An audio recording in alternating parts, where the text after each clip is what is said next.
2-4 sotuvga qanaqa planirovka qilsam ekan deb yurgan mijozlarimiz uchun Mirzo Ulug'bek tumani Mati Ditiyada 2-4 sotuv yer maydoniga qurib bitkazilgan noodatiy xonadonimiz sotuvga chiqyapti. Darvozaxonani ko'rishingiz mumkin. Bitta mashinaga navesli joy, sifatli darvozalar qo'yilgan.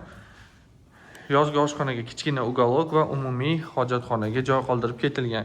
Uyimizning jiloy maydoni 350 kvadrat metr, binomiz 3 qavatli, podvalda splashnoy qilingan. Orqa hovlimiz bor, orqa hovlida basen joylashgan. Uyimizda 5 ta xonasi, hol, oshxona va podvalda xonalari bor. Hammasini ko'rsatib tushuntirib beraman.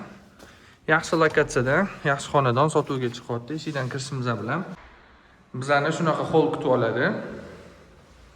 Birinchi xonamiz kattagina keng oshxona, panoramli oynalar qoldirilgan. Hamma xonada klimat kontrollari bor.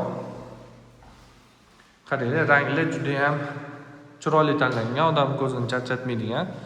Konditsionerlarga simlar tashab ketilgan, tayyor, buzib o'tirmaysizlar. Ikkinchi qavatga chiqadigan lesnitsa, podvalga ham tushamiz shu yerdan. Bu yoq tomonda umumiy sanuzelimiz joylashgan. Qaranglar, did bilan, ustalar ham mayda elementlargacha ahamiyat qilib chiroyli qilib bitkazishgan ekan. Kattagina zalimiz. Zaldagi lyustralar o'zgacha vid berib turibdi. Birinchi qavatga tegishli spalnyamiz. Akkuratniy. Garderob uchun joylar qoldirilgan. Aytib o'tganimdek, hamma xonada klimat kontrollari bor. Orqa hovliga zaldan chiqiladi. Bu parda bilan yopilsa, juda ham chiroyli bo'ladi. Basenimizni qaranglar. Did bilan remont qilib bitkazilgan xonadon deb bemalol aytsak bo'ladi.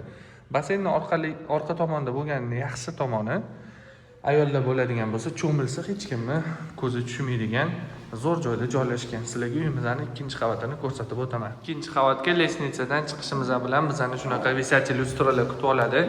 Uyimizni mana detallarga ahamiyat qilinglar, juda ham sifatli qurib bitkazilgan.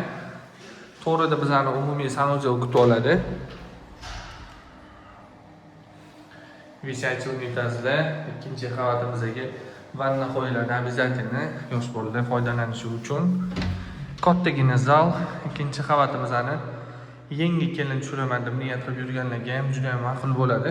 Planirovkasi bitta bolalar yotoqxonasi, garderob qo'yish uchun joylari bilan va master spalnya ota-onalar uchun sanuzel va garderob uchun joylari bilan.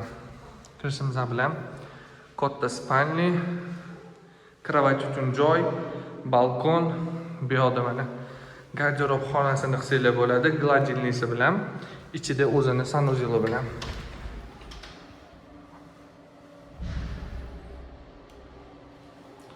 Podval qismimizni sizlarga ko'rsatib o'taman. Podval qismimizdan ham unumli foydalanilgan. Kirishimiz bilan podvalga to'g'ri tushishimiz bilan meshkomnatli hol, bo'tga divanlar qo'yib maza qilib o'tirsanglar bo'ladi.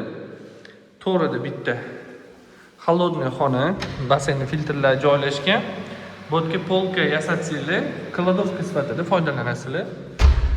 Keyingi xonamiz bitta полноценный xona. Bo'tga ham divanniy zona, to'g'riga televizorlar qo'yib, mehmonlar kelsa, mehmonlar uchun spalnya, chunki полноценный remont bo'lgan uyimizda yoki o'zingizlar oilaviy o'tiradigan joy sifatida foydalansanglar ham bo'ladi. Va uyimizning yuragi kotelnimizda joylashgan. Uyimizning narxini $480,000 ga narxlayapmiz. Narxlari kelishiladi. Nomerni yozib qoldiraman, bemalol murojaat qilishingiz mumkin.